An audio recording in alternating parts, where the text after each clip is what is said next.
This is Dr. Karen, and this is the Are They 18 Yet podcast, where I help parents raise independent, self-sufficient kids without sacrificing their own identity and sense of purpose. I'm here to share practical day-to-day solutions for raising kind, successful, well-adjusted human beings and actionable advice for supporting systemic changes so we can make this world a more inclusive, accepting place now and for future generations.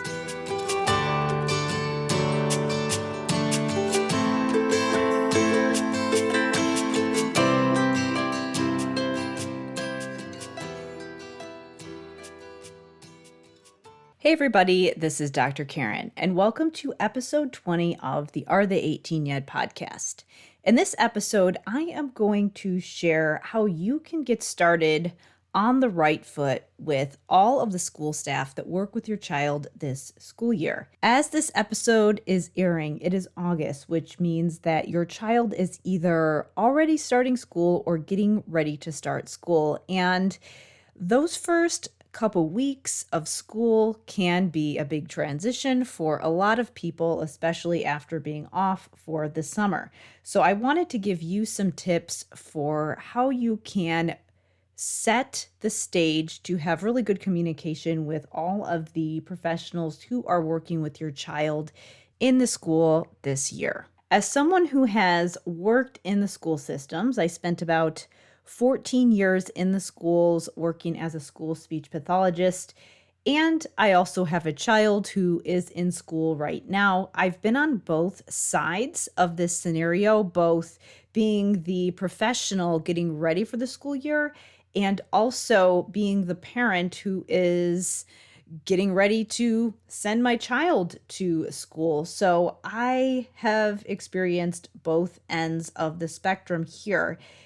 And I know that as I've talked to both teachers and other professionals who work in the schools, and also parents who may or may not have experience working with the schools or working in the schools, I hear a lot of questions, sometimes complaints or comments about why people act the way that they do. So I wanted to share for parents the perspective of the teachers and other therapists and administrators who are working with your child, what these first couple weeks of school are like for them, so that you can have an understanding of how to best approach them so that you can build a really good relationship with them for the rest of the year so that you can work together to support your child. Before I get going with the meat of the episode, I wanted to mention my free parent guide that will walk you through all of the different types of executive functioning skills.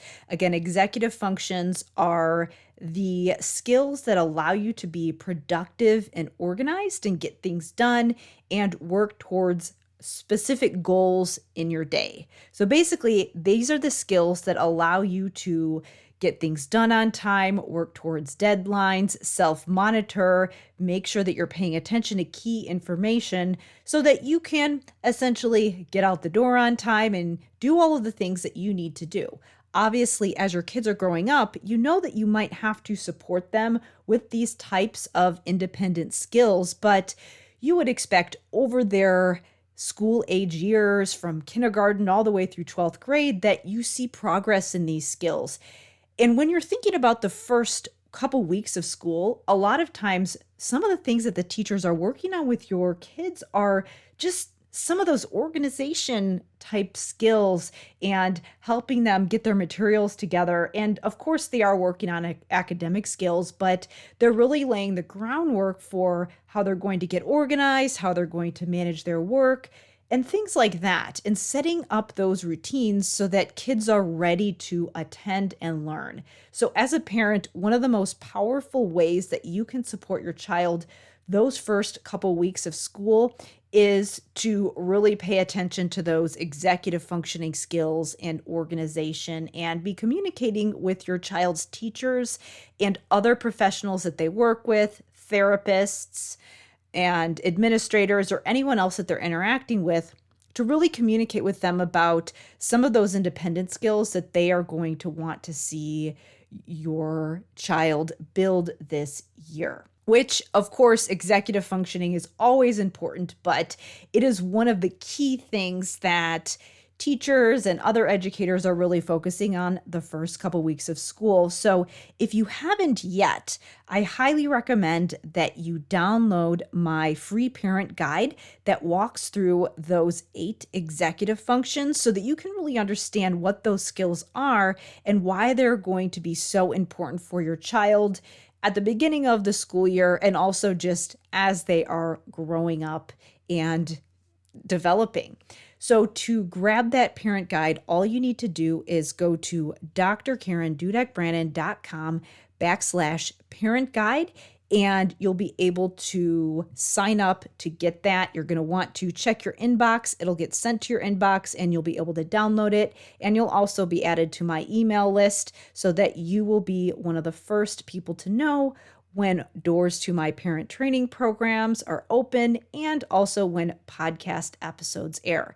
Again, that is drkarendudek-brannan.com/parent guide to grab that free guide and learn about those executive functioning skills that are going to be so important to your child as they are growing. Again, that's drkarendudek-brannan.com/parent guide. So now let's get into the episode and talk a little bit about what things are like that first couple weeks of school, maybe even the first month of school for the teachers and therapists working with your child so that you can start the year on the right foot.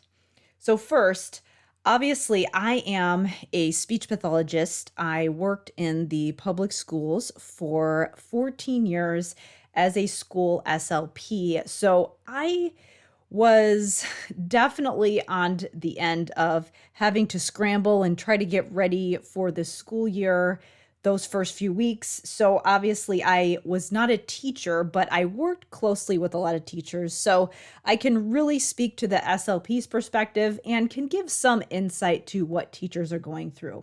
To give a little bit of context, one of the most annoying things that people say to teachers and other therapists who work in the schools is, "Oh, your job must be so easy. You get summers off. It must be so great," yada, yada, yada. Well, really, for a lot of people who work in the schools, if they are on a 9-month school year type of situation, how it ends up working is that there is, at the end of the school year, obviously, depending on where you are in the United States or in the world, a lot of schools will get out in May or June. It kind of varies depending on what state you're from.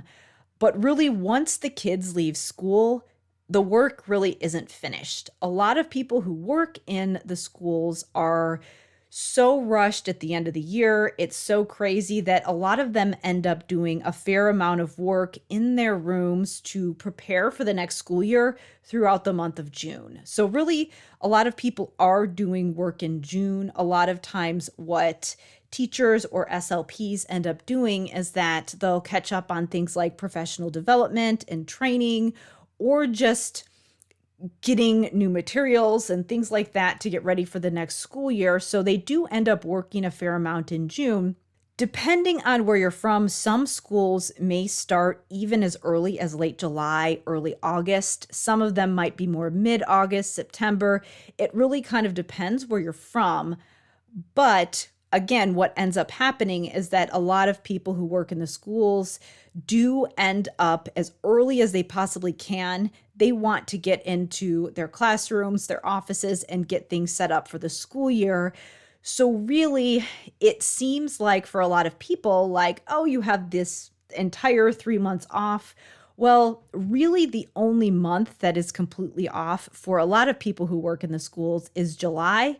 And even then, it is kind of hard to unwind. So it doesn't really end up being a full 3 months off for anyone, especially if you have a teacher who is also doing some type of coaching for different extracurricular activities. A lot of times they have things to do in the summer, so they aren't fully off. And then what happens is that, yes, they do have some time off in the summer.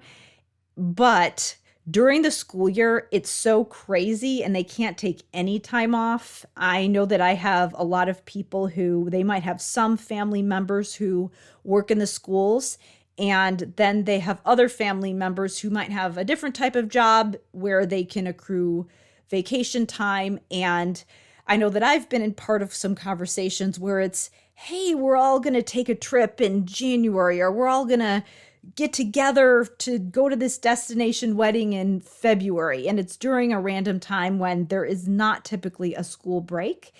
And other people are able to take time off during those non-peak times, away from summer and spring break. But people in the schools, they do get breaks, but they only can take breaks during those times because you literally cannot take any time off, and you have very little flexibility during the school year if you're not going to take breaks during those times. So with that in mind, just know that even though your child's teacher or other therapist that is working in the schools may have had some time off in the summer, when it's during those times in the school year, when it's been a while since there's been a break, they are really going full throttle. And another thing to think about, I know that when teachers are working, yes, a lot of times the school day may end at 3 or 4 o'clock, but many of them pull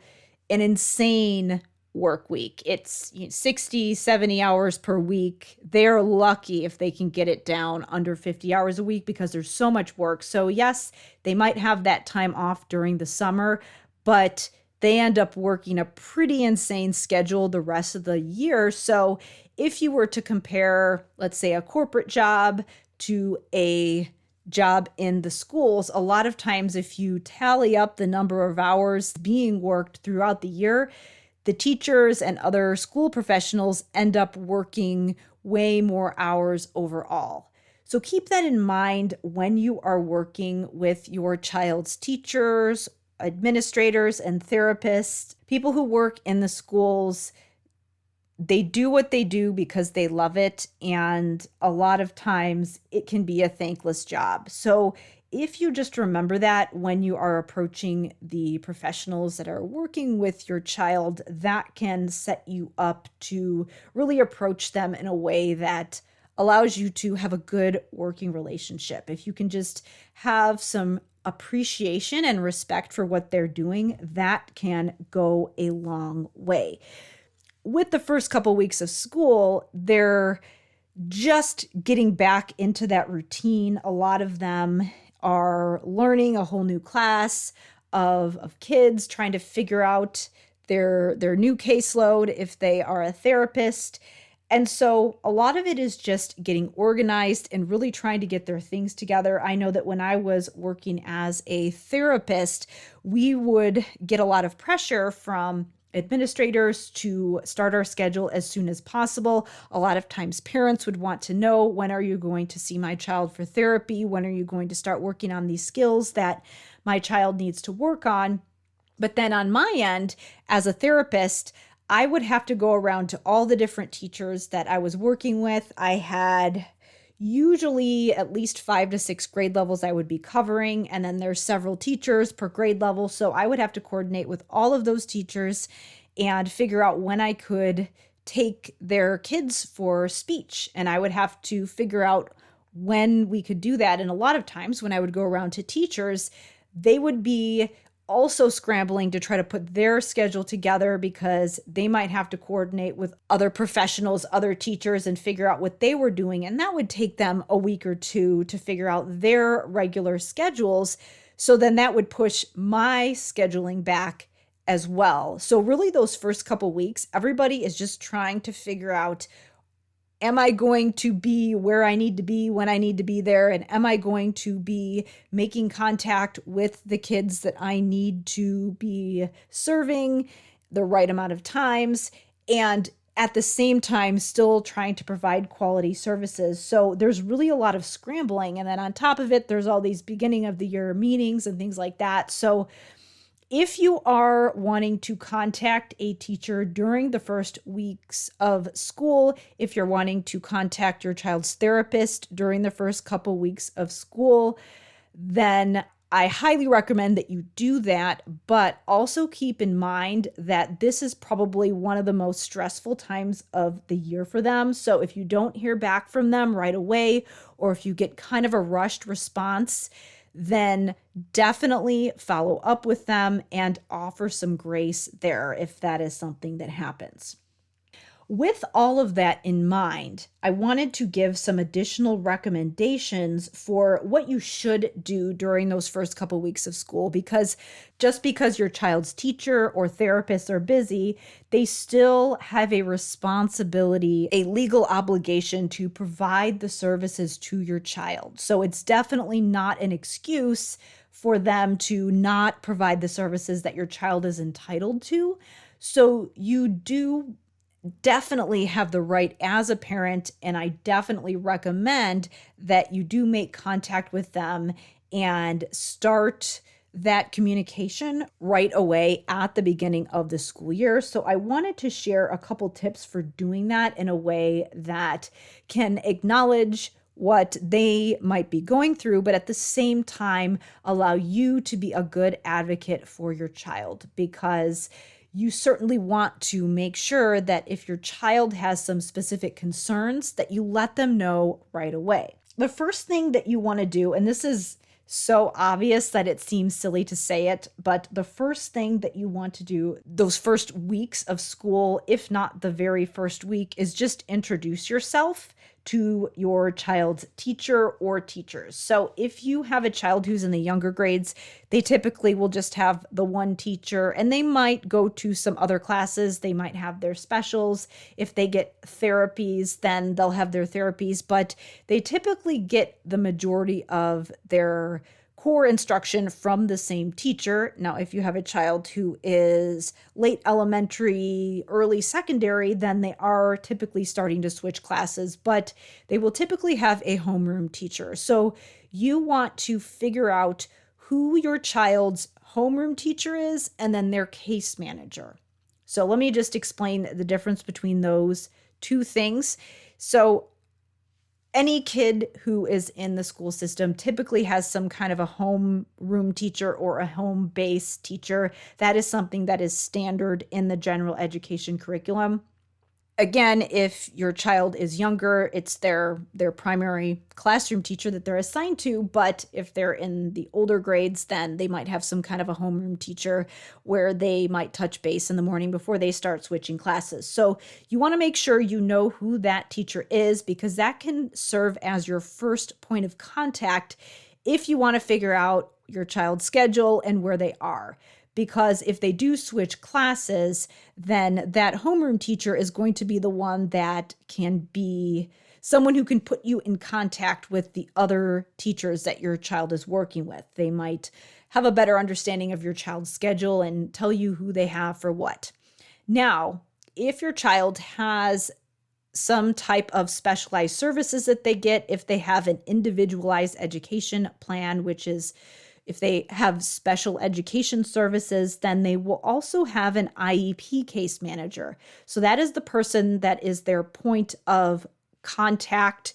And that person typically works with the other therapists or the teachers and make sure that based on whatever plan your child is entitled to, that they're getting access to those services. So if you have a child who does get special education services, they will also have an IEP case manager, and that may or may not be the same person as their homeroom teacher, but either way, you're going to want to know who that person is. And oftentimes that will be the same person for multiple years. So if they are in an elementary school building, they'll typically have the same case manager throughout their entire elementary school experience.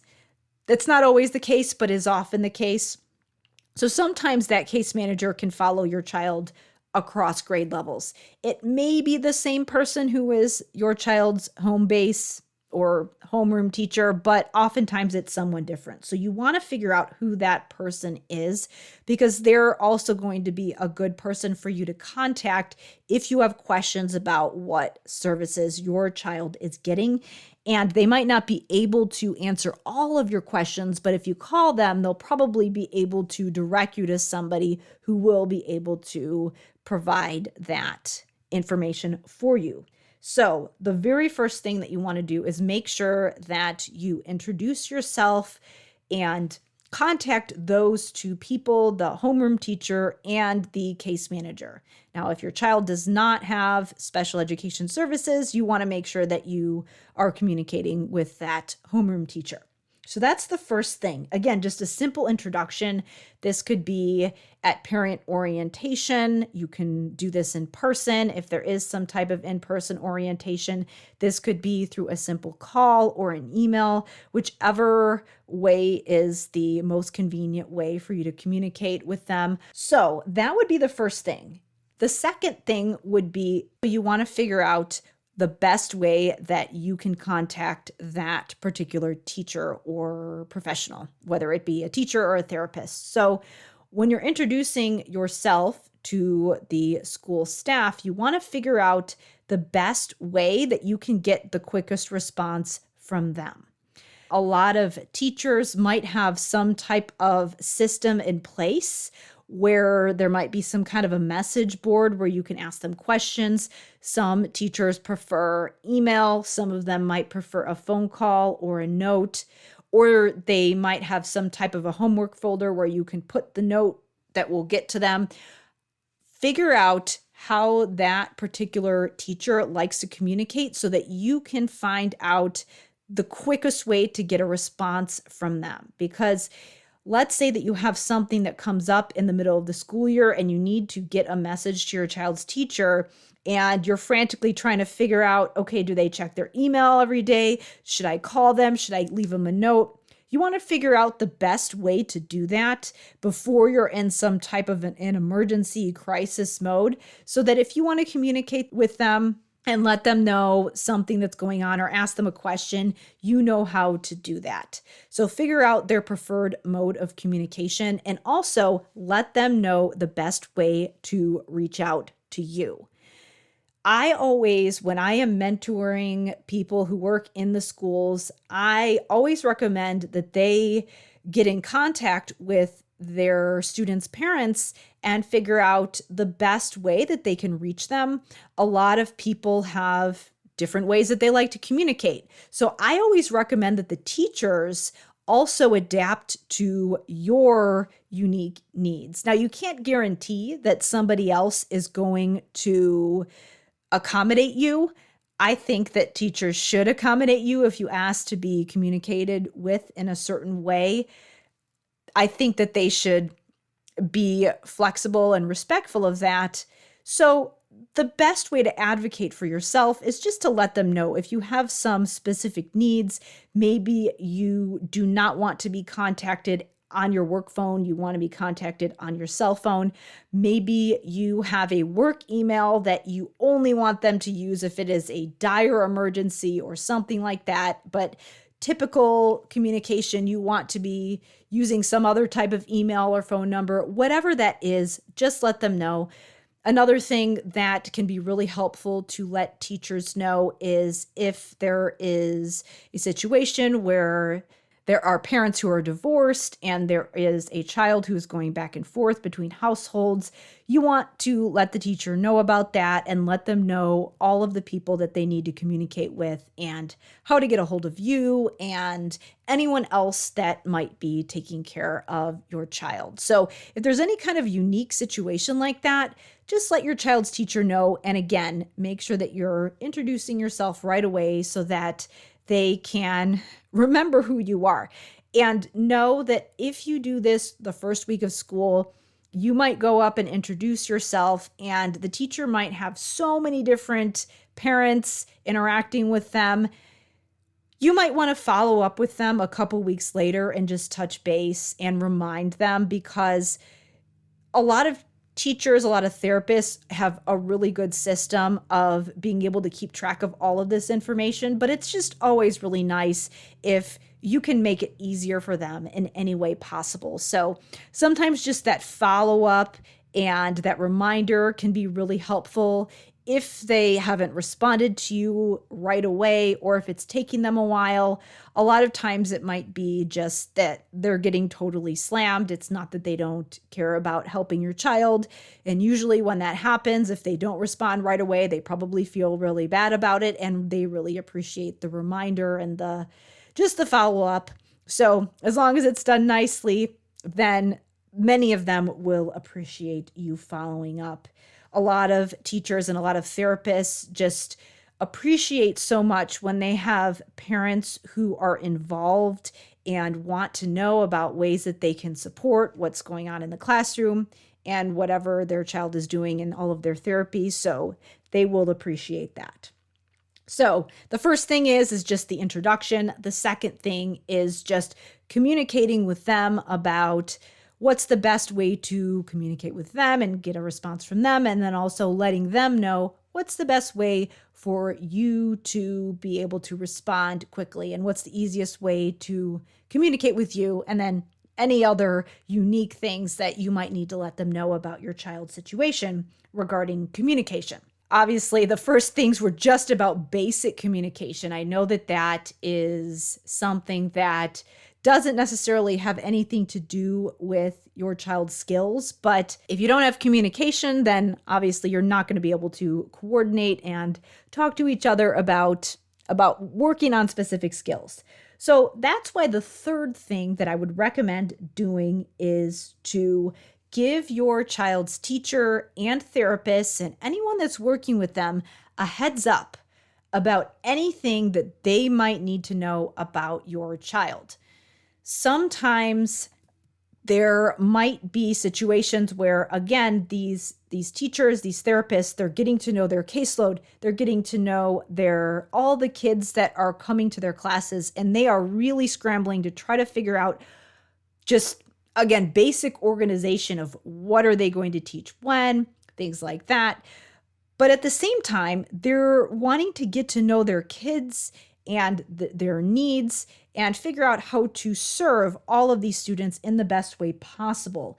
And many times there are big caseloads, big classes, and it's really hard to get a pulse for every single student. Some students might have needs and behaviors that are a little more obvious, but for many kids, it's easier for them to slip through the cracks if they are kind of in the corner, just quietly struggling.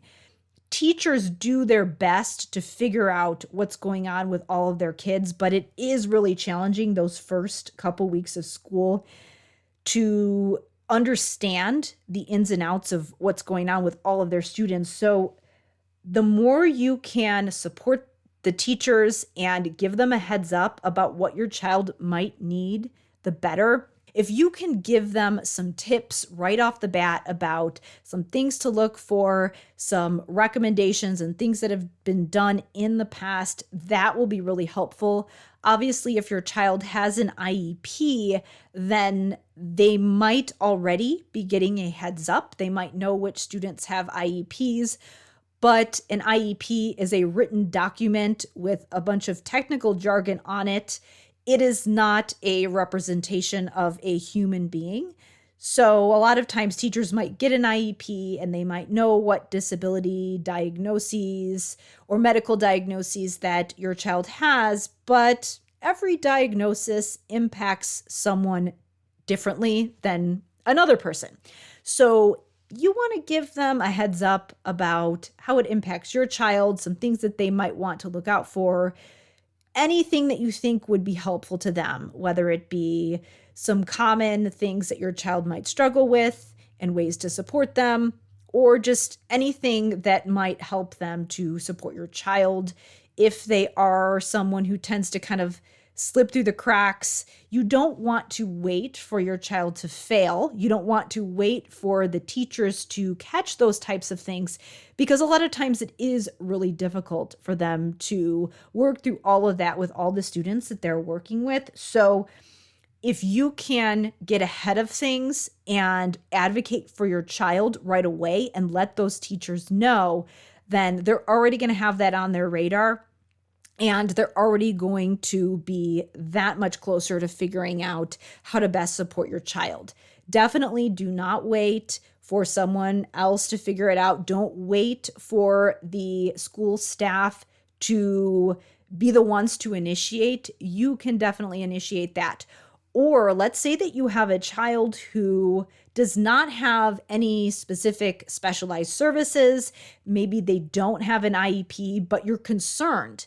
And you think, you know what, I think my child might need to be evaluated. I think there might be something going on. A lot of times people will wait and say, well, let's just see how the school year goes and see what the teachers say. I do not recommend doing that. If you have concerns, if you think something isn't right, I highly recommend saying something, because with the vast number of responsibilities school staff have, if there are really subtle symptoms, and if your child is someone who, again, is kind of sitting in the corner quietly struggling, it can be really hard for teachers to stay on top of that and figure out that they are struggling. And I would recommend saying something right away. If you have a concern, if you think that your child needs to be evaluated, I recommend saying something sooner rather than later. So when you do the first couple weeks of school, yes, the very first day of school, if you think your child needs an evaluation, it's probably not going to happen that first day. But I would do all the things that I said, talk to the teacher, let them know how you best communicate. And then within those first couple weeks, as you're having that back and forth with the teacher, I would be talking about it then so that you can get the ball rolling on anything that you think your child needs those first couple weeks. Because yes, the teachers are overwhelmed. The therapists that your child is working with might be overwhelmed. But if you can get ahead of things and be persistent with those types of things, it is going to be way more likely that things are going to happen for your child. Again, a lot of times it is easy for kids to slip through the cracks because there is so much going on those first couple weeks of school. So if you can proactively be advocating for your child, asking questions, communicating, then that is going to make it way more likely that your child is going to get what they need sooner rather than you just waiting. Because again, it's easy for kids to slip through the cracks when there's a lot going on. And it's not because people are being lazy and they don't want to help. It's just because of the way that the system works, unfortunately. I think we would all, as professionals, I know that when I was working in the school system, I would have loved to have a smaller caseload and to be able to have way more time with all of my students. And I know that teachers who have really big class sizes feel the same way, and everybody's doing their best. So you as a parent, by communicating with your teacher, you are actually helping them do their job better. And anyone who's working in the school systems, the majority of them really do want to do what's best for your child. So that communication is actually going to help them do that. So it will be appreciated. To review, those things that you can do those first couple weeks of school is, number one, introduce yourself, make contact right away. But give teachers grace if they don't respond right away within that 24-hour period, and don't feel bad about following up a couple days later. And then when you do make that contact, figure out the best way that both of you communicate so that you know how to get in contact with your child's teachers and therapists, and so that you can let them know how to best communicate with you. And then finally, give the therapists and teachers, administrators, anyone working with your child, give them a heads up. And if you have any concerns, if there are things that you want them to know about your child, do it proactively. Don't wait for them to figure it out. Just help them out, because that will be something that allows them to pay attention to those things that your child needs so that they can serve them in the best way possible.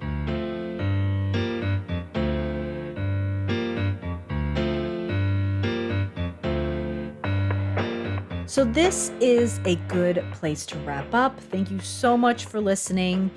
And again, if you have not downloaded it yet, I highly recommend that you check out my free parent guide that walks through the 8 different types of executive functioning.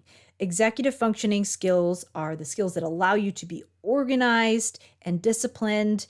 And a lot of times, if kids have a hard time keeping track of their things, maybe their personal belongings around the house, they have a hard time keeping track of their homework assignments, meeting deadlines, being where they need to be on time, getting out the door on time, or just figuring out when you ask them to do a task, being able to do it independently without you needing to prompt them, then many times those skills needed to do those activities that I've just mentioned are executive functioning skills. Those things that allow you to be productive and engage in goal-directed behavior so that you can get things done. As you approach these first couple weeks of school, whether you have a child who is in early elementary school and may still need some support with these types of skills, or whether you have a child who is in secondary school or high school who might be expected to do some of these things more independently, this guide will be extremely helpful for you, especially if you have a child who does need some support, who maybe leaves their things laying around the house, who has a hard time meeting deadlines, who struggles to keep their assignments organized. Well, because we're at the beginning of the school year, now is a great time to start laying the groundwork for the year and getting organized and starting the year on the right foot. And the first step to doing that is really understanding what all of these executive functioning skills are, because it's more than just using a planner to stay organized. If you don't understand these specific skills, then it can be hard to figure out how to support your child. So as I always say, the first step is understanding what the issue is so that you know how to intervene. So that's why in this free parent guide, I explain exactly what executive functioning skills are and why they're so important for your child. To grab that guide, all you need to do is go to drkarendudek-brannan.com/parent guide. And you will be able to sign up. You'll also be added to my mailing list where you'll get information about other parent training, and also you'll know when the podcast episodes air. Again, that's drkarendudek-brannan.com/parent guide. Before we wrap up, I wanted to remind you that it really helps us out if you leave us a 5-star rating and review on Apple. All you need to do is search for Are They 18 Yet? And click the tab that says ratings and reviews, and you'll be able to leave us a review. And the more ratings and reviews we get, the more positive feedback we get, the better we know how to support you, and the more likely that we will be able to get this information into the hands of people who need it.